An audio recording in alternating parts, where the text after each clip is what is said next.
La commedia a soggetto. La Commedia Soggetto. Okay. La commedia a soggetto. La Commedia Soggetto. Commedia dell'arte. Commedia dell'arte. Commedia dell'arte. Okay. So let's take a look at La I knew it. Hold on. Commedia Soggetto. La commedia a soggetto. La Commedia Soggetto. La commedia a soggetto. Oh, it's getting angry with me, saying it slower.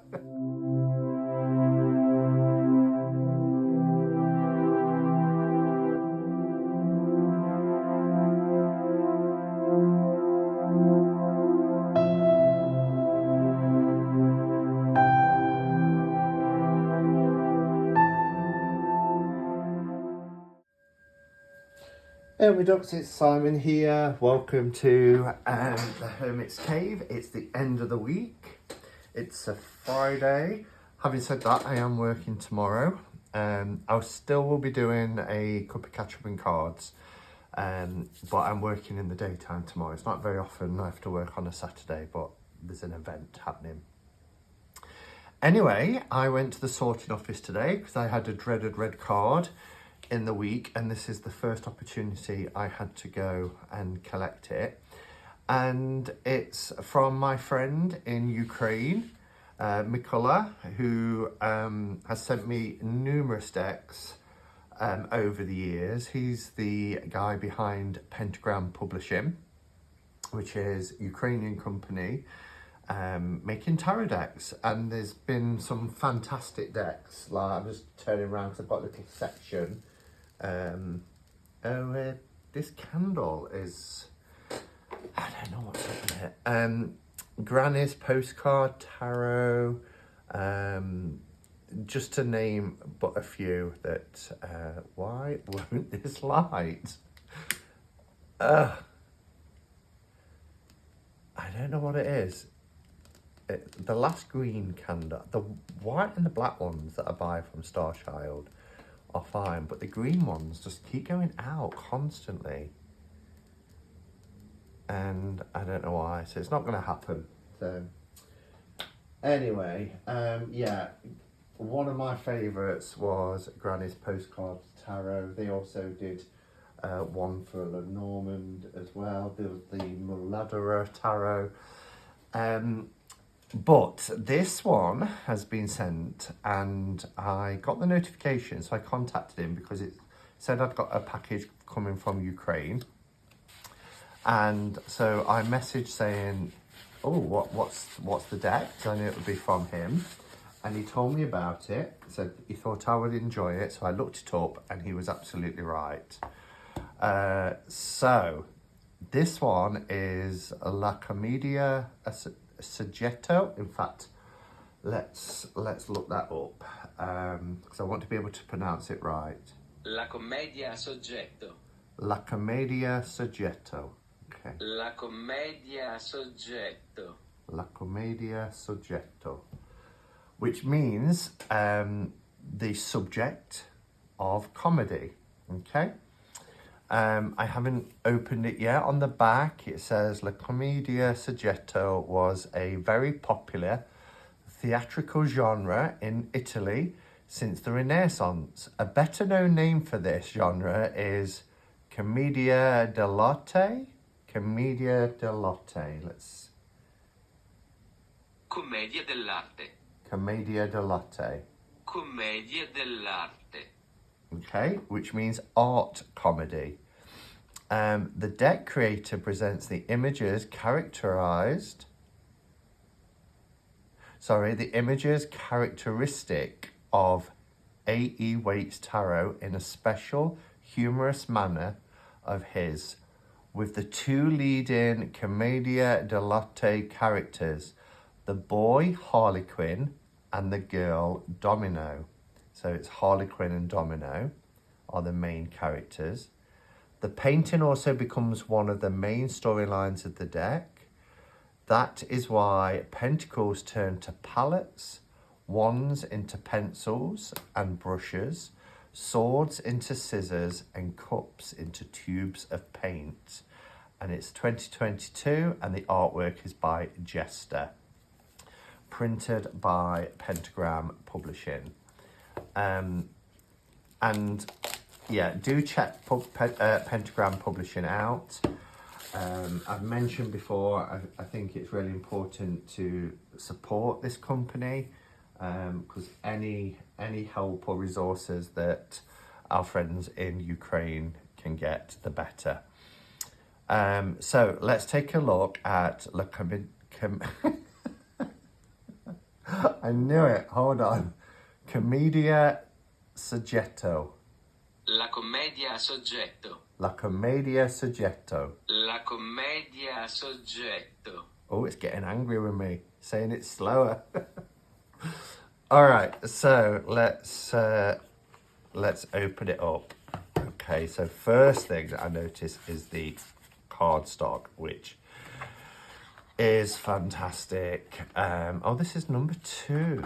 It's a little bit of paper there saying number 2. Nice sturdy box, a very sturdy box.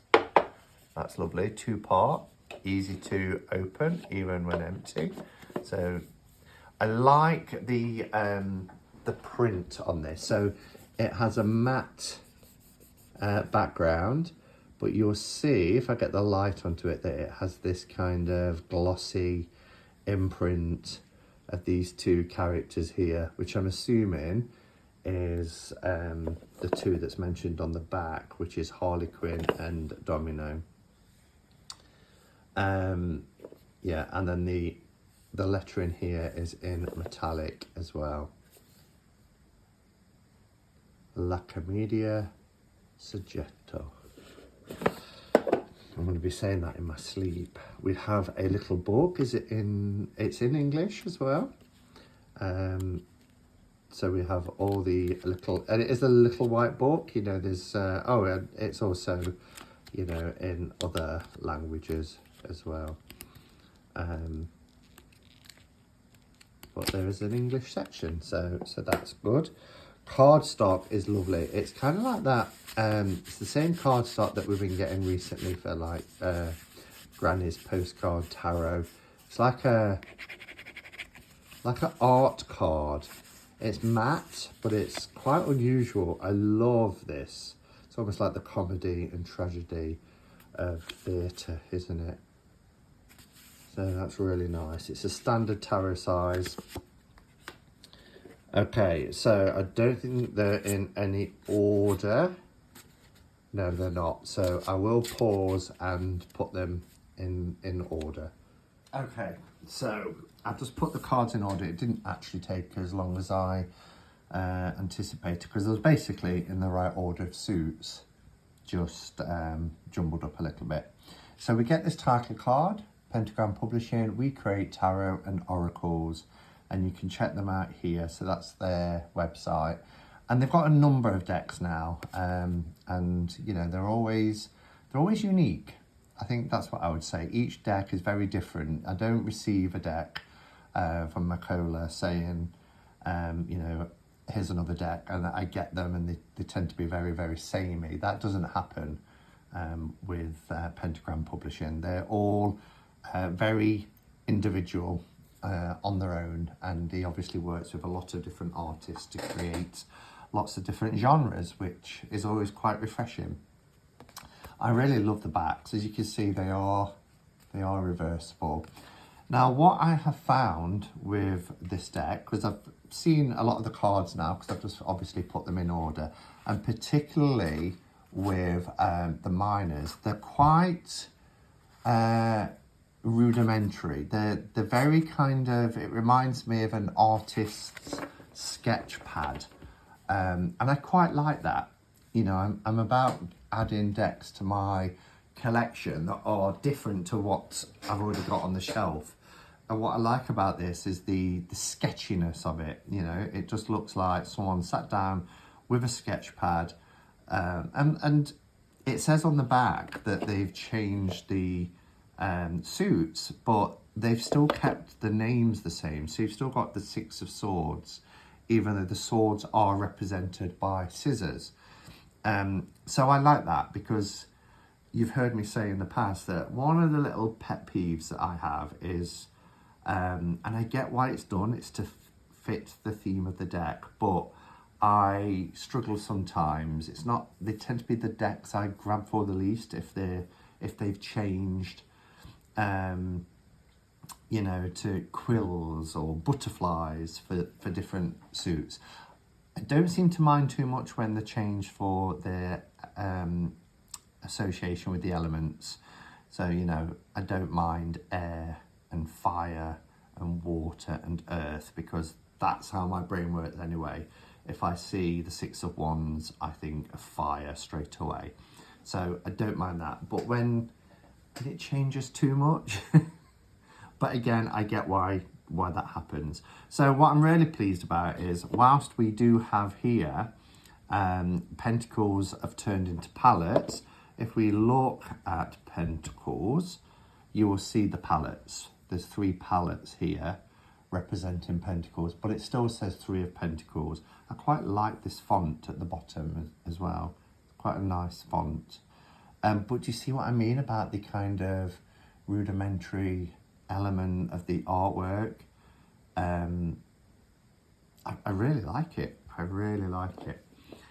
So anyway, let's have a flip through, and as always, I'll come back at the end and just offer some final thoughts.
Okay, so interesting. This is like a deck of two halves, really. The majors really do have these human figures, and then when we get, and some incredible images, when we get to the minors, the characteristics of Domino and Harley Quinn become these artist dolls or artist dummies, whichever the term is. But the kind of figures that you can twist and bend so that when you're painting and creating art, you get to experiment with different body postures and things like that. So really interesting. I think the artwork, particularly in the majors, is beautiful. And again, just listen, that sound with these cards is just glorious. That's a little bit saucy, that image. One of my favorite cards. I mean, this High Priestess is just stunning. I love the perspective. We're not seeing her face on. We're seeing her here from the left, so you get the columns at a different perspective, different angle. I love the crescent moon here, and this, it's obviously Harlequin, but behind with a mask, with his scroll that you would read in the scroll that would normally be associated here with the High Priestess. Beautiful. The Empress was my card of the day for today. I love the colours used in this. It's really vibrant, and they go nice together, don't they, as Emperor and Consort. Interesting Hierophant here. He's got his Hierophant staff, but we've got this kind of nun-like figure that Domino is portraying here, holding one of the keys, which is quite interesting. She also seems very dwarfed by the size of the Hierophant figure here. Interesting when we get to the Devil card, the comparisons here between the two. Chariot is very much fun. One's got a hobby horse, the one's got a rocking horse. Very sort of circus-ish here with the dumbbells, and I love that hermit. Look at the light coming from that lantern. Her lantern isn't lit.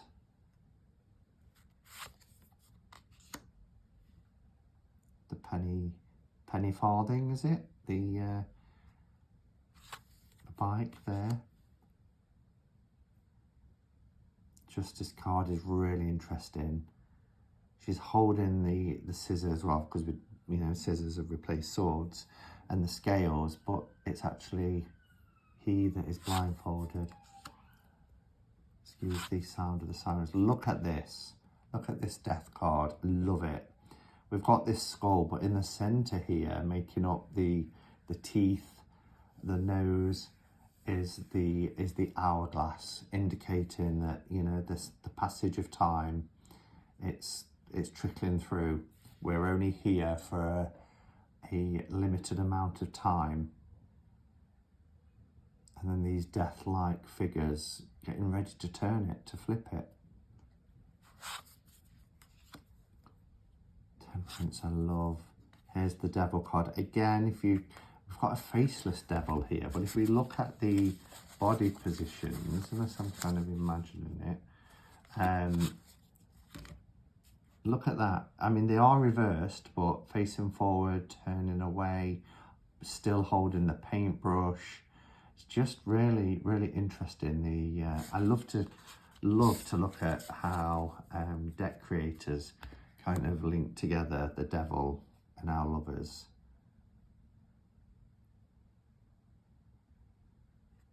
I mean, they're both, you know, sixes, aren't they?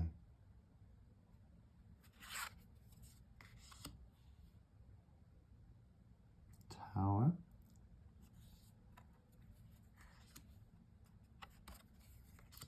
I love this moon, this crescent moon here.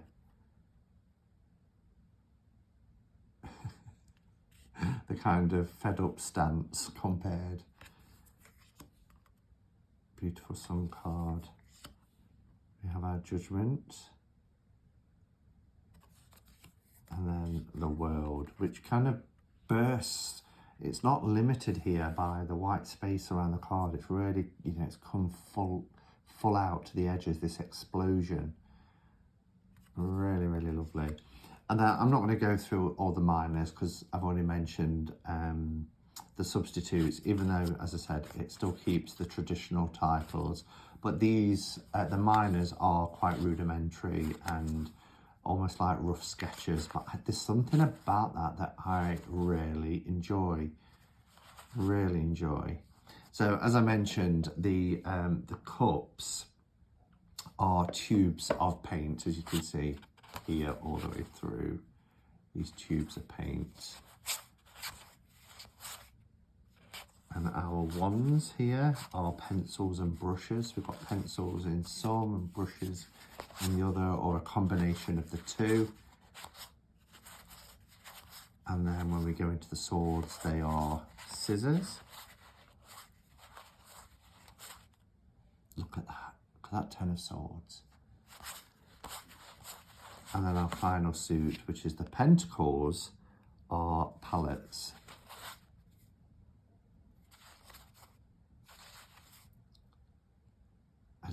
I mean, the contrast between, you know, the detail that you get in the major cards compared to the minors. But it seems to work. Let's see if that sounds. Yeah, so anyway, this is La Commedia Soggetto. La Commedia Soggetto. La commedia a soggetto. Commedia. La Commedia Soggetto. La commedia a soggetto. I love how he does it slower for me when he thinks I'm not getting it. I really like this deck. I think it's very unique.